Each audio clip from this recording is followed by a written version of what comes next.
إن الحمد لله نحمده ونستعينه ونستغفره ونعوذ بالله من شرور أنفسنا ومن سيئات أعمالنا. من يهده الله فلا مضل له ومن يضلل فلا هادي له، وأشهد أن لا إله إلا الله وحده لا شريك له، وأشهد أن محمدا عبده ورسوله. يا أيها الذين آمنوا اتقوا الله حق تقاته ولا تموتن إلا وأنتم مسلمون. يا أيها الناس اتقوا ربكم الذي خلقكم من نفس واحدة وخلق منها زوجها وبث منهما رجالا كثيرا ونساء، واتقوا الله الذي تساءلون به والأرحام إن الله كان عليكم رقيبا. يا أيها الذين آمنوا اتقوا الله وقولوا قولا سديدا يصلح لكم أعمالكم ويغفر لكم ذنوبكم، ومن يطع الله ورسوله فقد فاز فوزا عظيما. أما بعد، فإن أصدق الحديث كتاب الله، وخير الهدي هدي محمد صلى الله عليه وسلم، وشر الأمور محدثاتها، وكل محدثة بدعة، وكل بدعة ضلالة، وكل ضلالة في النار. أما بعد أيها المؤمنون، فلقد تحدثنا في جمعتنا الماضية عن سوء الخاتمة أو عن حسن الخاتمة ووجوب الأهمية ووجوب الاهتمام بها، وأنه يجب على المسلم أن يهتم بهذه الخاتمة، أن تكون خاتمته عند الله حسنة مقبولة. فلما كان الأمر كذلك، كان من المناسب أن نتحدث عن عكسها، ألا وهو سوء الخاتمة. أيها المؤمنون، لقد أخرج الإمام البخاري ومسلم من حديث عبد الله بن مسعود رضي الله عنه أن رسول الله صلى الله عليه وسلم قال: فوالذي لا إله غيره إن أحدكم ليعمل بعمل أهل الجنة حتى ما يكون بينه وبينها إلا ذراع، فيسبق عليه الكتاب فيعمل بعمل أهل النار فيدخلها. واخرج الإمام مسلم رحمه الله من حديث أبي هريرة رضي الله عنه أن رسول الله صلى الله عليه وسلم قال: إن الرجل ليعمل الزمن الطويل بعمل أهل الجنة فيختم له عمله بعمل أهل النار. أيها المسلمون، إن هذين الحديثين مما يخوف المؤمن أن يختم له بالسوء، أن تكون خاتمته سيئة خبيثة فلا يقبله الله عز وجل. فلما كان الأمر كذلك، كان النبي صلى الله عليه وسلم أشد الناس خوفا من أن يختم له بالسوء. فها عائشة رضي الله عنها تقول: كان النبي صلى الله عليه وسلم يكثر أن يقول النبي صلى الله عليه وسلم يكثر أن يقول: يا مقلب القلوب ثبت قلبي على دينك. فقلت: يا نبي الله، إنك تكثر أن تدعو الله بهذا الدعاء، فهل تخاف؟ فكان جواب النبي صلى الله عليه وسلم: نعم. الله أكبر. النبي صلى الله عليه وسلم يخاف أن يختم له بالسوء، ونحن نلهو ونسهى ونحن ننسى أنه قد يختم لنا بالسوء. فكان جوابه صلى الله عليه وسلم: نعم وما يؤمنني أي عائشة، وقلوب العباد بين أصبعين من أصابع الرحمن. أيها المؤمنون، اتقوا الله تبارك وتعالى، اتقوا الله في أعمالكم وأقوالكم إذا كنتم تريدون أن يختم لكم بالحسنى. كان النبي صلى الله عليه وسلم يقول كما أخرجه البخاري من حديث سهل بن سعد الساعدي رضي الله عنه: وإنما الأعمال بالخواتيم، فمن منا الذي يهتم بالخواتيم عباد الله؟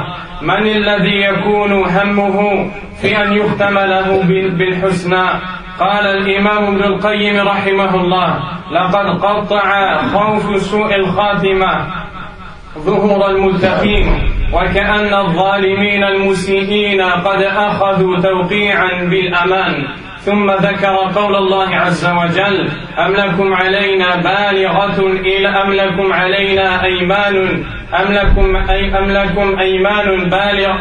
علينا أيمان بالغة إلى يوم القيامة إن لكم لما تحكمون سلهم أيهم بذلك زعيم. في هذه الآية عباد الله يقول الله عز وجل: هل لواحد منا توقيع من الله وعهد على الله أن تحصل لنا ما نريد وما نشتهيه؟ سل هؤلاء من الكفيل بهذا الكلام؟ أيها المؤمنون، لقد حذرنا الله عز وجل من سوء الخاتمة أشد التخويف وأشد التحذير، فقال عز وجل: فكيف إذا توفتهم الملائكة يضربون وجوههم وأدبارهم. قال الإمام ابن كثير رحمه الله: أي كيف حالهم إذا جاءتهم الملائكة لقبض أرواحهم وتعاصت الأرواح في أجسادهم فاستخرجتهم الملائكة بالقهر والعنف والضرب. كيف حالهم حينئذ عباد الله؟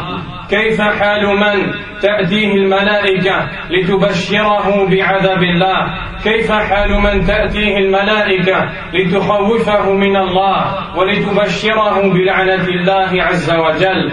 فحينئذ يكره العبد لقاء الله فيكره الله لقاءه، كما قالت عائشة رضي الله عنها: قال رسول الله صلى الله عليه وسلم: من أحب لقاء الله أحب الله لقاءه، ومن كره لقاء الله كره الله لقاءه. فقلت: يا نبي الله، كراهية الموت فكلنا نكره الموت. فقال: ليس كذلك، ولكن المؤمن إذا بشر برحمة الله ورضوانه وجنته أحب لقاء الله فأحب الله لقاءه، وإن الكافر إذا بشر بعذاب الله وسخطه كره لقاء الله وكره الله لقاءه. فمن الذي يريد أن يكره الله لقاءه؟ من الذي يريد أن يكره الله لقاءه؟ فتأملوا عباد الله أيها المؤمنون، إن سوء الخاتمة لها أسباب ولها علامات، ومن أعظم أسباب سوء الخاتمة فساد الاعتقاد. فإن الله عز وجل يقول في كتابه الكريم: إن الذين قالوا ربنا الله ثم استقاموا تتنزل عليهم الملائكة ألا تخافوا ولا تحزنوا. فكما تتنزل الملائكة على الذي يستقيم على الإيمان بالله وحده لا شريك له لتبشره برضوان الله، فكذلك تنزل الملائكة لمن ليست عقيدته كذلك ولمن ليس إيمانه صحيحا كما في الآية لتبشره بعذاب الله وسخطه. أيها المؤمنون، من أعظم أسباب سوء الخاتمة دسيسة خبيثة في قلب الإنسان، كأن يعمل أعماله رياء لا يريد ثواب الله وإنما يريد ما عند الناس من الثناء والكلام الجميل. وقد قال الإمام ابن رجب رحمه الله: وإن خاتمة السوء تكون بسبب دسيسة باطنة للعبد لا يطلع عليها الناس، إما من جهة عمل سيء ونحو ذلك، فتلك الخصلة الخفية تجب له سوء الخاتمة عند الموت. من أعظم أسباب سوء الخاتمة الإصرار على المعاصي، فإن الإنسان إذا استمر وأصر على معاصي الله عز وجل اعتادها، فإذا اعتادها أحبها وألفها، فإذا ألفها ذكرها في حال الاحتضار. وكثير من الناس ممن كانوا مبتلين بالمعاصي جاءته الوفاة وهو يذكر ما كان يعمل من الأعمال السيئة فيختم له بهذه الأعمال والعياذ بالله. اعلموا رحمني الله وإياكم كذلك من أعظم أسباب سوء الخاتمة صحبة الأشرار ومجالسة من ليس بالحسن والطيب. مما يبين ذلك ما جاء عند البخاري ومسلم من حديث سعيد بن المسيب عن أبيه أن أبا طالب لما حضرته الوفاة وكان عنده أبو جهل وعبد الله بن أبي أمية وغيرهم من الكفار، جاءه النبي صلى الله عليه وسلم فقال له: يا عم قل لا إله إلا الله كلمة أحاج لك بها عند الله. فقال الكفار الذين كانوا حوله: أترغب عن ملة عبد المطلب؟ فأعاد عليه النبي صلى الله عليه وسلم فأعادوا عليه حتى قال: هو على ملة عبد المطلب، فمات على الكفر بالله علما أنه كان موقنا بصدق رسول الله صلى الله عليه وسلم. ونستنبت ونستخرج من هذا الحديث أن المجالسة تؤثر في الإنسان، والأصحاب والأصدقاء يؤثرون في الإنسان حتى عند مماته. فمن كان يجالس الصالحين سيذكرهم أو سيذكرونه بالله عز وجل إذا جاءته الوفاة، ومن كان يجالس الخبيثين فإنهم سيجعلونه ينسى الله عز وجل في آخر عمره وحياته. من علامات حسن الخاتمة أو من علامات سوء الخاتمة ألا يوفقك الله عبد الله إلى التلفظ بكلمة لا إله إلا الله. وكم من الناس خذلوا في آخر اللحظات العصيبة، كم من الناس خذلوا وهم كانوا في أشد الحاجة إلى أن يقولوا لا إله إلا الله، ولكن لما كانوا عصاة لله فساقا ما قبلهم الله وما وفقهم الله حتى يتلفظوا بكلمة التوحيد. وها أنا أسوق إليك نماذج ذكرها الإمام ابن القيم رحمه الله في كتابه الداء والدواء، فقال لما ذكر أناسا خذلوا في آخر اللحظات قال: من الناس من يقال له قل لا إله إلا الله، فكان يقول هو كافر بما تقول، ثم يختم له على هذه الحال فيسأل عنه فكان رجلا مدمن الخمر. فكان عبد العزيز بن أبي الرواد رحمه الله يقول: اتقوا الذنوب فإنها التي أوقعته. ومن الناس من كان معروفا بحب الغنى والمعازف والموسيقى، فلما جاءه الوفاة قيل له قل لا إله إلا الله فجعل يغني عباد الله والعياذ بالله. ومن الناس كان أحد منهم معروفا بشرب الخمر، فلما قيل له قل لا إله إلا الله قال اشرب واسقني وتوفاه الله على هذه الحال. ومن الناس من يقال له قل لا إله إلا الله فيقول لا أستطيع أن أقولها. فانظروا عباد الله، يستطيع أن يتلفظ بجملة كاملة لا أستطيع أن أقولها، ولا يستطيع أن يقول لا إله إلا الله لأنه قد عصى الله. ومن الناس من كان معروفا ومن الناس من كان ممن يلعب بالشطرنج، فلما جاءته الوفاة قيل له قل لا إله إلا الله قال شاهك رخ، وهي العبارة التي يقولها لاعب الشطرنج إذا غلب، فكان يقول ذلك غلبتك حتى توفاه الله عز وجل. فتأملوا وتنبهوا وتفكروا عباد الله، إن هذا الأمر أمر خطير، فنسأل الله عز وجل أن يجنبنا سوء الخاتمة، والله أعلم.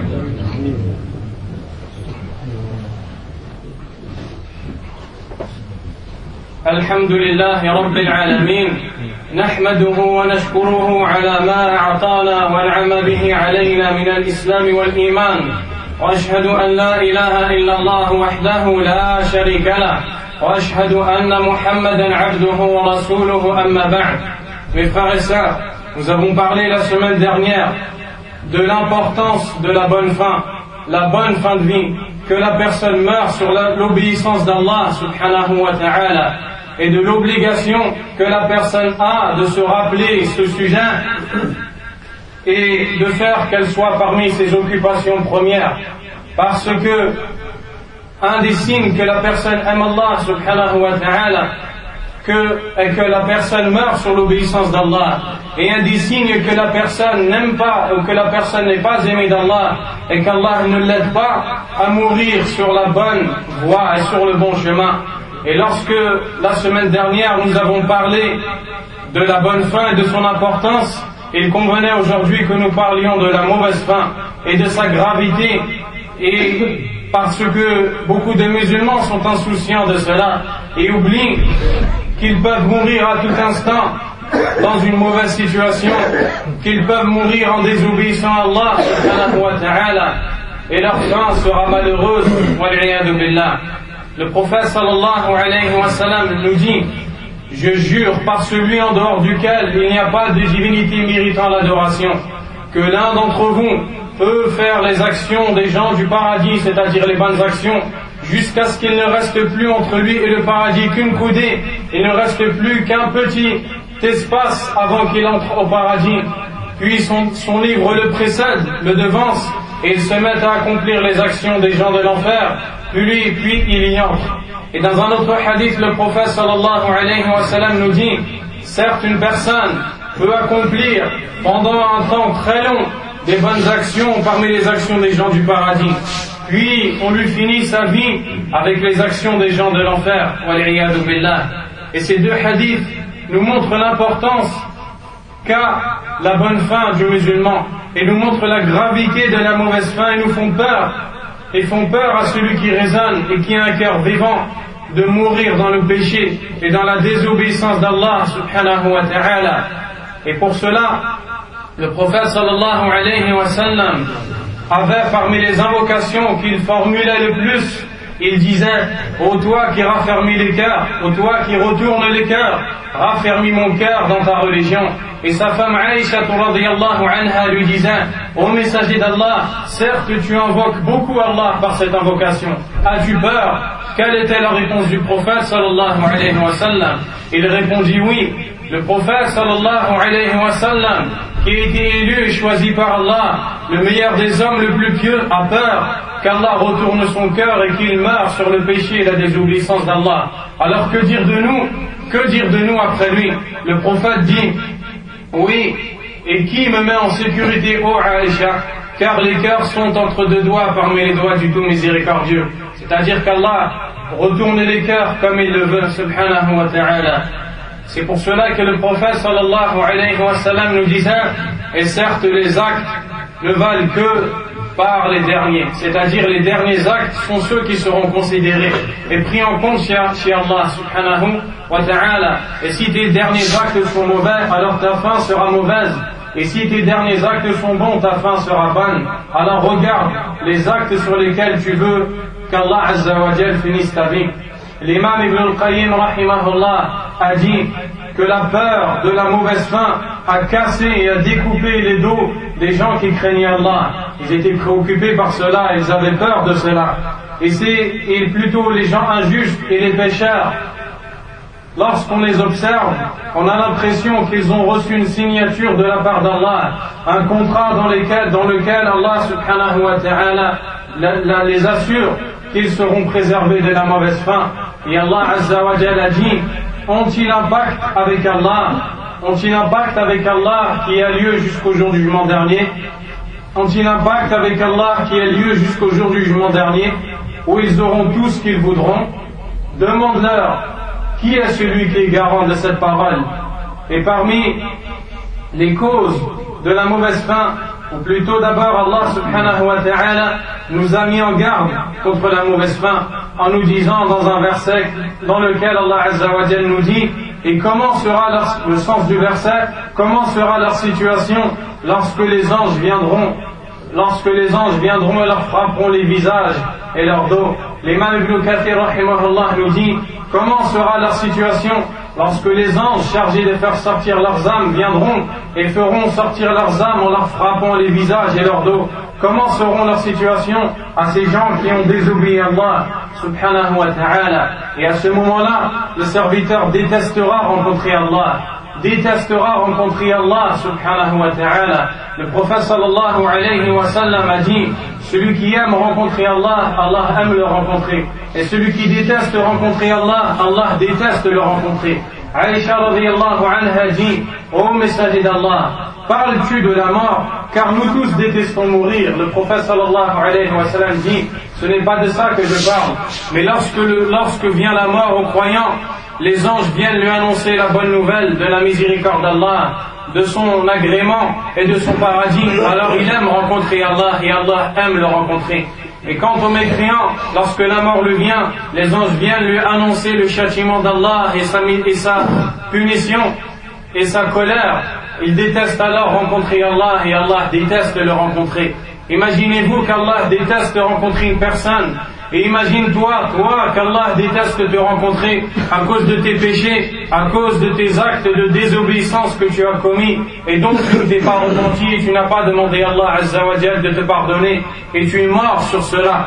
Sachez que parmi les causes et parmi les plus grandes causes de la mort mauvaise et de la mauvaise fin, le fait que la personne ait une mauvaise croyance et qu'elle suive un autre que le prophète sallallahu alayhi wa sallam. Car Allah subhanahu wa ta'ala dans un verset a annoncé la bonne nouvelle à ceux dont la croyance est que leur Seigneur est Allah seul sans associé et qui ont pour modèle à suivre le prophète sallallahu alayhi wa sallam. Allah leur a annoncé que les anges viendront leur annoncer la bonne nouvelle du paradis et de la miséricorde d'Allah subhanahu wa ta'ala. Nous comprenons donc de ce verset que celui qui n'a pas cette croyance correcte et qui ne suit pas le prophète sallallahu alayhi wa sallam, les anges viendront lui annoncer le contraire et viendront même lui frapper le visage et le dos, comme cela nous est mentionné dans le verset cité précédemment. Parmi les causes de la mauvaise fin, une sale intention, ou plutôt une mauvaise intention que la personne a. Une personne qui fait ses actes pour autre qu'Allah subhanahu wa ta'ala, cette intention est connue d'Allah subhanahu wa ta'ala. L'imam Ibn Rajab rahimahullah nous dit que parmi les causes de la mauvaise fin, une impureté qui se trouve dans le cœur, une chose mauvaise que seul Allah peut voir, comme une mauvaise intention ou comme un péché dont elle ne s'est pas repentie, puis Allah subhanahu wa ta'ala l'a fait mourir sur cela, wal-'iyadhu billah. Et parmi les causes de la mauvaise fin, le fait d'être constant dans les péchés et dans les désobéissances, le fait de ne pas craindre Allah subhanahu wa ta'ala, le fait de passer des jours et des heures et des nuits et des mois et des années à désobéir à Allah subhanahu wa ta'ala, en consommant ce qu'Allah a interdit de consommer, en allant dans les endroits où Allah Azza wa Jalla a interdit d'aller. Et combien sont ceux qui sont morts dans des situations comme celle-ci, puis combien sont ceux qui ont regretté lorsqu'ils ont rencontré Allah subhanahu wa ta'ala. Alors craignez donc Allah subhanahu wa ta'ala. L'imam Ibn Kathir rahimahullah nous dit que les péchés et les désobéissances abandonnent la personne qui les a commises au moment où elle en a le plus besoin, au moment de la mort. Et Shaitan également l'abandonne. Et ses péchés l'abandonnent et se retrouve donc seul, sans personne pour le défendre ni pour le sauver, wal-'iyadhu billah. Il finit donc de la pire des fins. Il finit donc avec une mauvaise fin, wal-'iyadhu billah. Sachez que la mauvaise fin a des signes.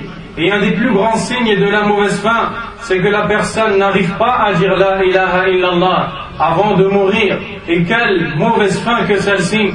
Quelle mauvaise fin qu'une personne qui sort de ce bas monde n'arrive pas à dire la ilaha illallah. Et cela est causé par les péchés et la désobéissance d'Allah subhanahu wa ta'ala. L'imam Ibn al-Qayyim rahimahullah nous rapporte beaucoup d'histoires dans lesquelles les gens sont morts et n'ont pas réussi à dire la ilaha illallah à cause de leurs péchés. Certains parmi eux étaient connus comme consommateurs de boissons enivrantes et boissons alcooliques. Lorsque la mort leur vient, on leur dit « Dis la ilaha illallah ». Il répondit « Je ne crois pas à ce que tu dis ». Puis lorsqu'on interrogea au sujet de cette personne, alors la personne en question était une personne qui buvait de l'alcool, wal-'iyadhu billah, une personne qui consommait ce qu'Allah Azza wa Jalla a interdit. Certains parmi les gens étaient connus pour aimer la musique, comme beaucoup de gens aujourd'hui qui n'arrivent plus à se séparer de la musique. Et certains parmi eux sont avec leur Walkman ou leur magnétophone et n'arrivent plus à s'en séparer, comme un musulman qui n'arriverait plus à se séparer du Coran, ou comme une personne affamée qui n'arriverait plus à se séparer de sa nourriture, de sa boisson, alors qu'il écoute ce que Ibn al-Qayyim rahimahullah a dit. Lorsque cette personne arriva aux derniers instants de sa vie, une personne lui dit « Dis la ilaha illallah » et cette personne se mit à chanter. Cette personne se mit à chanter et à faire les refrains des musiques qu'elle avait l'habitude d'écouter. Certains parmi les gens étaient connus pour passer leur temps à jouer aux échecs. Lorsque la mort vient à lui, on lui dit « Dis la ilaha illallah » il répondit « Échec et mat, j'ai gagné. Échec et mat, j'ai gagné. » Certains parmi les gens étaient connus dans le commerce et passaient leur temps à commercer à un point où ils oublient Allah subhanahu wa ta'ala. Et le commerce n'est pas interdit, mais s'il fait oublier Allah subhanahu wa ta'ala, il est mauvais. Puis cette personne, lorsque la mort le vient, on lui dit « Dis la ilaha illallah » elle répondit « Voici une bonne terre à acheter, voici un bon client. » Et parmi les gens, des gens qui n'accomplissaient pas la prière, des gens qui ne priaient pas, des gens qui ne s'agenouillaient pas devant Allah. Lorsque la mort leur vient, on leur dit « Dis la ilaha illallah » elle répondit « Mais comment cela va m'être utile alors que je ne me prosterne pas devant Allah ?»